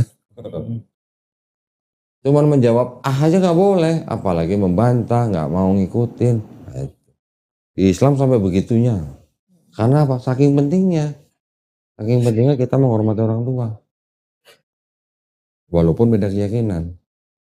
Sekarang Allah Subhanahu wa taala sendiri bisa nggak menjadikan semua manusia di bumi ini muslim semua? Bisa aja. Mudah. Apa susahnya? Tapi kenapa enggak? Ya, buat orang-orang seperti kita, buat orang-orang seperti Maureen, berbuat baik kepada orang tuanya. Tapi juga mendoakan orang tuanya seperti supaya mendapat hidayah. Amin. Ya. Makanya alhamdulillah. Ada lagi mau ditanyain? Lagi nggak Maureen? Belum ada. Sih cukup. Cukup? Alhamdulillah. Yang musyahadat udah datang, Mel? Yang musyahadat udah datang? Jam 9 ada musyahadat lagi. Oh, jam 9. Hari ini 4 orang. Alhamdulillah. Ya, Udah kalau sadar tadi. enggak, ini tinggal belajar bagaimana mengenakan hijab yang syar'i. Iya. Syar'i ya. Pelan-pelan, step by step. Step by step aja. Dulu ketika saya harus berpisah dengan istri saya yang dulu, saya mau menikah lagi. Ketika saya mau menikah lagi, calon saya sholatnya canggih. Nggak ada bolongnya. Yang namanya azan, dia harus mendahulukan sholat. Tapi saya yang belum pakai hijab. Sebelum menikah, saya bikin perjanjian sama dia. Kalau mau menikah, saya minta kamu harus berhijab. Bukan berhijab dalam rumah, bukan, tapi keluar rumah. Akhirnya waktu itu saya beliin buku, tulisannya Ustadz Felix Xiao. Oh, Felix ya. Tipis bukunya, tipis. Iya. Saya kasih ke calon saya. Dia baca, belum habis bacanya. Alhamdulillah bersahadat. Bersahadat. Pakai hijab. Pakai hijab. Bersahadat. Iya. Ya. Jadi kita coba belajar mengikuti apa yang diperintahkan Allah SWT dengan sebaik-baiknya, dengan setulus-tulusnya, dengan kecintaan gitulah. Iya. Paling saya mau nanya sih kok. Ya. Ini di luar itu ya Ibu ya. Kalau istri yang belum pakai hijab walaupun suaminya udah bilang gitu kan, itu kita nggak kena dosanya kan atau gimana itu sistem? Ini escape nih. Iya. Escape. Jadi kalau konsep istri yang durhaka atau tidak mau mengikuti perintah suami nggak bisa langsung mencerai gitu, nggak boleh. Di dalam Islam ada tahapannya. Ketika ada seorang istri yang durhaka atau tidak mau ikut kata suami, itu ada stepnya. Pertama apa? Didiemin dulu. Didiemin. Udah dikasih perintah nih, tapi nggak menurut, diemin dulu. Kalau didiemin masih nggak sadar juga, udah dinasihati kan tadi kan, didiemin, nggak sadar juga, bisa ranjang. Bisa ranjang. Masih nggak sadar juga, pakai tangan pihak ketiga. Orang-orang yang lebih senior, yang lebih tua, yang omongannya didengar sama suami, sama istri. Lewat omongan mereka, misalnya paman atau orang tua atau mertua, ngomongin, nasehatin. Jangan buru-buru lapor sama orang tua, mah istriku begini, nanti dulu, jangan semuanya. Setelah tahap ketiga itu juga tidak mempan, baru ada yang namanya talak. Serta-merta ditalak. Iya. Iya kok. Siap. Tanggung jawab tetap di suami. Tapi kalau nggak mau dikasih tahu, lah ngapain kita mesti pertahanin? Kalau nggak mau dikasih tahu, gitu. Tapi dari konsep yang dosa itu kita masing-masing. Dosa masing-masing. Masing-masing. Kita hanya menganjurkan dan memerintah lah istilahnya. Membimbing, membina supaya kita masuk jannah bareng-bareng. Gitu. Masuk surga aja. Iya. Ya. Satu lagi kok ya. Kalau udah mualaf, boleh diperkenankan ke gereja walaupun cuma acara pernikahan atau ada yang meninggal? Kalau untuk menghadiri pernikahan nggak apa-apa ke gereja. Atau ada yang meninggal datang melayat nggak apa-apa. Asal bukan ikut kebaktiannya. Teman hati-hati. Kalau datang melayat atau datang orang pernikahan, biasanya di gereja ada kebaktiannya, ya kan? Kalau ada kebaktian kita jangan masuk. Kita masukin nanti setelah kebaktian. Gitu. Kalau kita tahu nih jam berapa kebaktian, tanya, udah mulai kebaktian belum? Kalau belum mulai, kita boleh masuk. Tapi ketika mau kebaktian ya kita keluar. Iya. Gitu. Kita tunggu di luar. Setelah selesai baru kita masuk lagi. Iya. Oke. Itu yang benar. Iya. Mengucapkan orang sedang susah, melayat orang yang sedang kehilangan, itu baik sekali. Walaupun dia bukan orang Islam. Itu mengingatkan kita bahwa setiap orang mati walaupun kafir gitu. Iya. juga mengingatkan kita jangan sampai kita mati dalam keadaan kafir. Ya, Saling mengingatkan. saling mengingatkan. Mengunjungi orang sakit juga boleh. Iya. Sangat bagus. Nanya lagi boleh Koy? Nah, Sekalian. iya. Yang borong dia kayaknya nih. Jadi pernah suatu masa tuh istri saya lagi nginep di rumah orang tuanya gitu kan. Dia diajak ke gereja hari Minggu gitu kan. Cara nolak baik-baiknya gimana gitu? Ya, kalau Maureen memang istilahnya sudah kuat imannya, jangan ikut yang seperti itu, jangan ikut kebaktian mereka lagi ya. Walaupun alasannya hanya untuk menemani orang tua gitulah. Nganterin boleh nggak? Ya kalau cuma nganterin boleh, tapi nggak usah masuk. Tunggu di luar gereja, mungkin jajan bakmi ayam, bakso dan segala macam. Nganterin aja gitulah. Hanya sebagai kecintaan kita kepada orang tua kita. Tapi kalau masuk kebaktiannya jangan. Ya, nolaknya gimana? Ya kasih tahu baik-baik lah. Ma, Pa, Maureen sudah tidak beriman kepada Kristen gitu. Tolong dihargain. Biar bagaimanapun Maureen tetap anak papa, tetap anak mama. Maureen tetap mau berbakti kepada papa mama. Tapi tentang keyakinan, Maureen punya hak yang dilindungi negara. Iya. Gitu. Baik. Maureen akan tetap sayang, tetap hormat pada papa, nggak ngelawan. Tapi kalau soal keyakinan, mohon maaf. Siap. Cukup. Oke. Nganterin gereja aja nggak apa-apa, kan banyak jajanan biasa depan gereja. Banyak ya. Somai.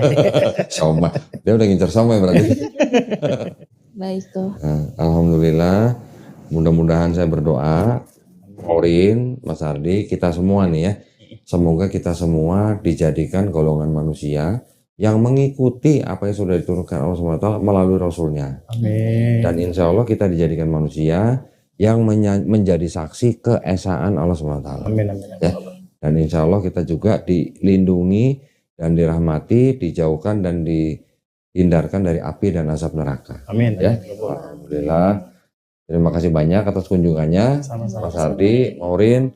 Mudah-mudahan nanti datang lagi ke sini dengan apa? Keyakinan yang lebih baik. Amin. Ya, Amin. dengan apa namanya?